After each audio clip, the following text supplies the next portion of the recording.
Hello, friends out there in video land. Just a short video here for you this morning. It's nothing real serious, just lightheartedness, and hope maybe you can enjoy this, especially some people here from Dorchester County.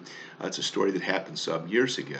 True 100%, not embellished whatsoever. In the first year of our marriage, my wife and I, she had a job in town, and I had several jobs going on. I had an automobile shop. I was running right in the backyard. Just a small shop, had a lot of equipment, but not a super amount of amenities. I didn't really have a fancy waiting room or things that maybe you're familiar with in some of the big garages.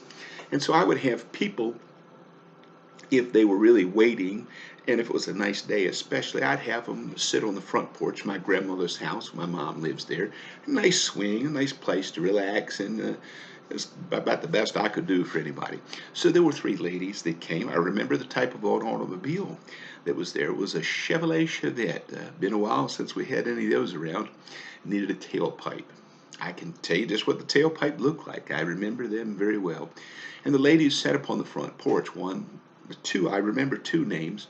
One was named Krina Robbins. The other was named Mina Mae Abbott. And a third lady, which I cannot remember the name.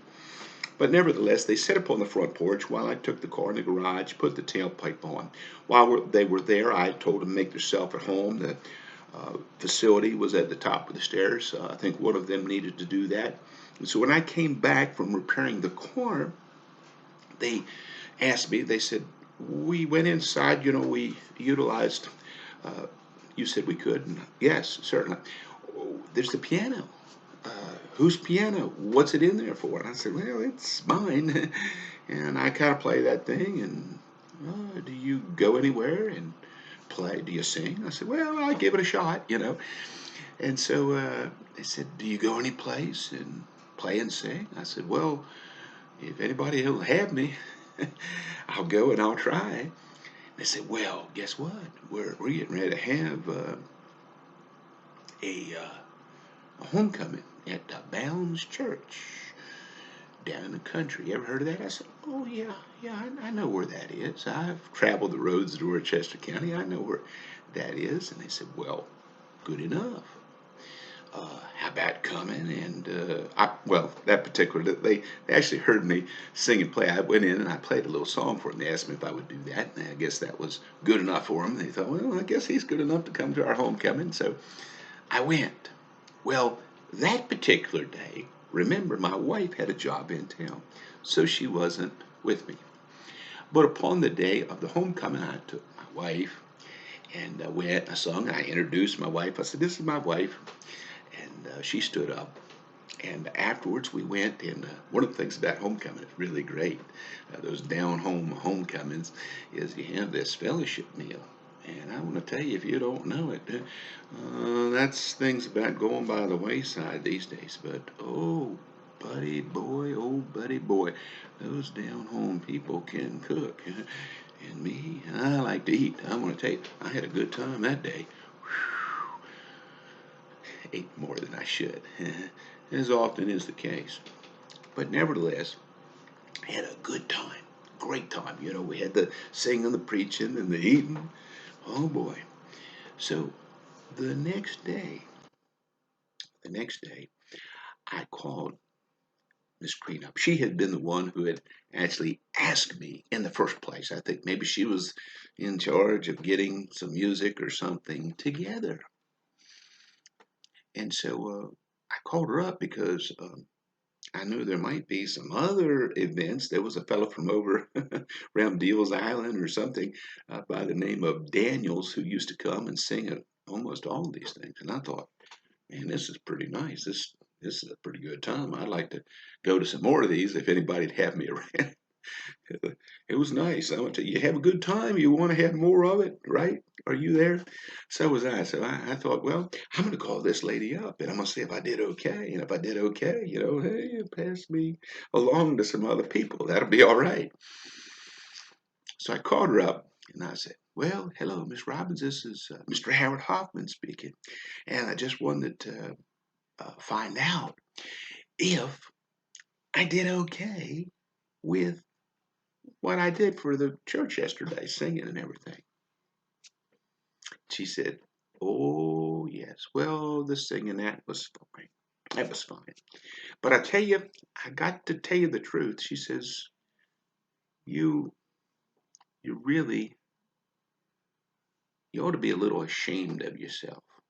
And I thought, holy camole, because I'm like Tigger, I jump out of the box like Pop Goes the Weasel, and I do all kind of. I've been that way all my life, I'm just liable to say or do anything, and I'm having a good time with things, and they're truthful, but I just have a lot of fun. And I said, oh man, what in the world did I do? I said, well, what? What do you mean? What should I be ashamed of? I couldn't think that. I had my shirt, I had my clothes on. My hair wasn't too much of a mess.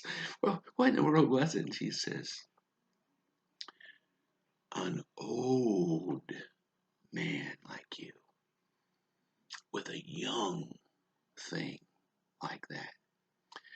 Well, the thing that you have to realize, some of you that may have not known me for as long as others, at the age of 25, my hair went white. At 25, my hair went white. So here I was at 30 years of age with snow white hair. And she says, an old man like you with a young thing like that. So I said, just how old do you think I am anyway? And she says, you're not a day under 55. And my wife, who has very fair skin, very light complected, which gives a very youthful appearance to her.